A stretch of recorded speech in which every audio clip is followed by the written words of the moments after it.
శ్రీ సత్యసాయి జిల్లా హిందూపురంలో ఆసక్తికర ఘటన చోటు చేసుకుంది. వైన్ షాప్ లో చోరీకి వెళ్లిన దొంగ వైన్ షాప్ ముందు వాచ్మెన్ కాపలా ఉన్నట్లు అక్కడ అప్పటికప్పుడు సెటప్ ప్లాన్ చేశాడు. అనంతరం వైన్ షాప్ షట్టర్ తాళాలు పగలగొట్టి లోపలికి వెళ్లి మరీ చోరీకి పాల్పడ్డారు. ఈ దొంగ ఎవరో కానీ హిందూపురంలో వన్ టౌన్ పోలీస్ స్టేషన్ లో కలకలం రేపింది.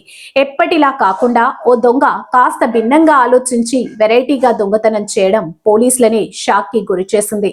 ఇక వివరాల ప్రకారం స్థానిక సూర్య వైన్స్ లో దొంగతనానికి వెళ్లిన ఓ దుండగుడు పోలీసులకు రోడ్డుపై వెళ్లే వారికి ఎవరికీ అనుమానం రాకుండా షాప్ ముందు రాళ్లను పేర్చి వాచ్మెన్ పడుకున్నట్లుగా దుప్పటి కప్పాడు. అనంతరం షాప్ షట్టర్ పగలగొట్టి లోపలికి వెళ్లి 15,000 రూపాయల విలువ చేసే మద్యం బాటిళ్లు 40,000 రూపాయలు నగదు దర్జాగా దోచుకెళ్లాడు. రాత్రి వేళ పోలీస్ పెట్రోలింగ్ వచ్చిన షాపు ముందు వాచ్మెన్ పడుకున్నట్లుగా రాళ్లను పేర్చి పైన దుప్పటి కప్పాడు. ఈ వెరైటీ దొంగ పొద్దున్నే షాప్ తీయడానికి వచ్చిన యజమాని వైన్ షాప్ ముందు ఎవరో పడుకొని ఉన్నారని దుప్పటి తీసి చూడగా అసలు విషయం బయటపడింది. వైన్ షాప్ లో దొంగతనం చేసి పోలీసులను స్థానికులను ఏమార్చిన చోరీ విజువల్స్ సీసీ కెమెరాలో రికార్డ్ అయ్యాయి. వీడెవడురా బాబు, వాచ్మెన్ ఉండగానే వైన్ షాప్ లో దొంగతనానికి వచ్చాడా అనుకున్నారు అందరూ.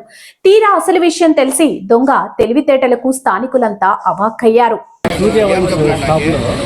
థెఫ్ట్ జరిగిన సమాచారం ఆ సమాచారం జరిగినట్లు నిర్ణయం చేస్తున్నాము. ఏం జరిగిందనేది నిర్ణయిస్తాము, మళ్ళీ తెలియజేస్తాము. ఆ ఫోన్ సమాచారం ద్వారా మేము చూసినాము. అక్కడ ఇన్వెస్టిగేషన్ తర్వాత తెలియజేస్తాము. అంటే మేము 11 గంటలకు క్యాబ్ బంద్ చేసుకొని పోయినాం సార్. 2 గంటల్లో దాదాపు 2 గంటల్లో మా సీసీ కెమెరా దీని ప్రకారం 2 గంటల్లో ఒక ఆయన లోపలికి చొరబడి షట్టర్ ఎత్తినాడు. ఎత్తి సుమారుగా అంటే 40,000-50,000 రూపాయలు చిల్లర తీసుకున్నాడు. చిల్లర నోట్లు అవన్నీ చిల్లర. బాక్స్ స్టాక్ వచ్చేసి ఒక 30,000 రూపాయల స్టాకు చిల్లరగా అన్ని సంచిలాకి వేసుకొని ఎత్తుకున్నాడు.